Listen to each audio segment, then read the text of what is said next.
മികച്ച NABL accredited ലാബുകളുമായി സഹകരിച്ച് premium health ചെക്കപ്പുകൾ affordable നിരക്കിൽ ലഭ്യമാക്കുന്നു. കൂടാതെ ടെലിമെഡിസിൻ സൗകര്യവും. MHL smart labs. ഇന്ത്യ എന്ന റിപ്പബ്ലിക്കിൽ ഇന്ന് അധികാരത്തിന്റെ ഇച്ഛകളെ മാത്രം അടിച്ചേൽപ്പിക്കുകയാണ് പ്രൊഫസർ സി രവീന്ദ്രനാഥ്. ഇന്ത്യയിൽ ഭരണകൂടം അധികാരത്തിന്റെ ഇച്ഛകളെ അടിച്ചേൽപ്പിക്കുകയാണ്. ജനങ്ങളുടെ ഇച്ഛകളാണ് ജനാധിപത്യത്തിന്റെ അടിസ്ഥാനം.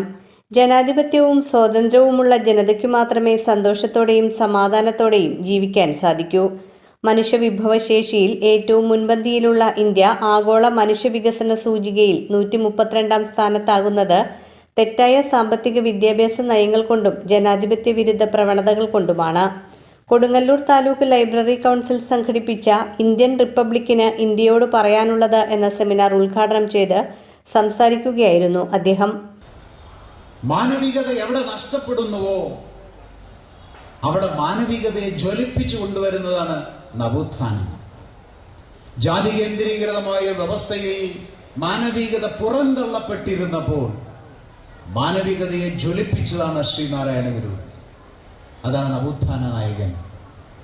ആ ജ്വലനത്തിനൊപ്പം നിന്നതാണ് മറ്റു നവോത്ഥാന നായകർ.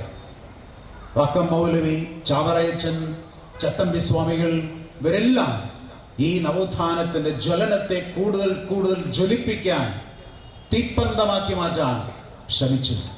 അതാണ് യഥാർത്ഥം. ആ നവോത്ഥാനാശയം നോക്കണേ.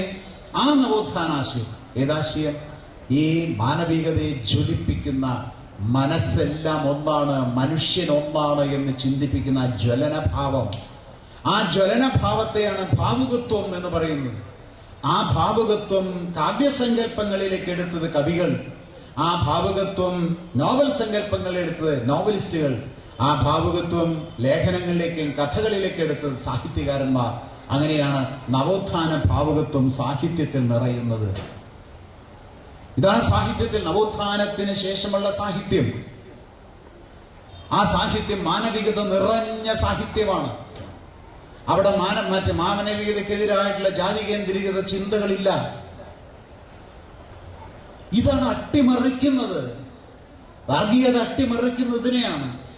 ആർക്ക് വേണ്ടി? പ്രകൃതിക്ക് വേണ്ടിയാണോ? മനുഷ്യന് വേണ്ടിയാണോ? മാനവികതയ്ക്ക് വേണ്ടിയാണോ? നെവർ. അല്ലേയല്ല. അധികാരത്തിന്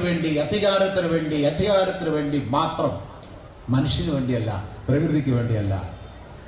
കൊടുങ്ങല്ലൂർ അന്താരാഷ്ട്ര പുസ്തകോത്സവ വേദിയിൽ നടന്ന സെമിനാറിൽ library council president MS Mohandas അധ്യക്ഷത വഹിച്ചു. ജില്ലാ സെക്രട്ടറി M രാജേഷ് ജില്ലാതല വായന മത്സര വിജയികൾക്ക് സമ്മാനങ്ങൾ വിതരണം ചെയ്തു. Mushtaq Ali, PN Devi Prasad, UK Suresh Kumar, ER Joshi, R Padmini teacher, NS Jayan, advocate Ashraf Saban എന്നിവർ സംസാരിച്ചു. സാരി സെലക്ഷൻ കഴിഞ്ഞില്ലേ? എത്ര നേരായി? കല്യാണമൊക്കെ അല്ലേ അച്ഛാ? അപ്പോ ഏറ്റവും ബെസ്റ്റ് തന്നെ ആവണ്ടേ? ഇവരെയും കൊണ്ട് കല്യാണ സാരി വാങ്ങാൻ പോകുമ്പോ കാണാം നിങ്ങളുടെ പോക്കറ്റ് കാലിയാവുന്നത്. അത് ഉറപ്പല്ലേ? എന്നാലും ഏറ്റവും ബെസ്റ്റ് തന്നെ വേണം. ശരി ശരി അങ്കിൾ, പോക്കറ്റ് ഒന്നും കാലിയാവില്ല. ഏറ്റവും എലഗൻ ബെസ്റ്റ് സ്റ്റൈൽ ആൻഡ് ഡിസൈൻസും കിട്ടും. പക്ഷേ സ്വയംവര സിൽക്സിൽ തന്നെ പോണം. അതിന് ഞാൻ ഗ്യാരണ്ടി. സ്വയംവര സിൽക്സ്, മനസ്സിന്റെ തൃപ്തി ഇവിടെയാണ്.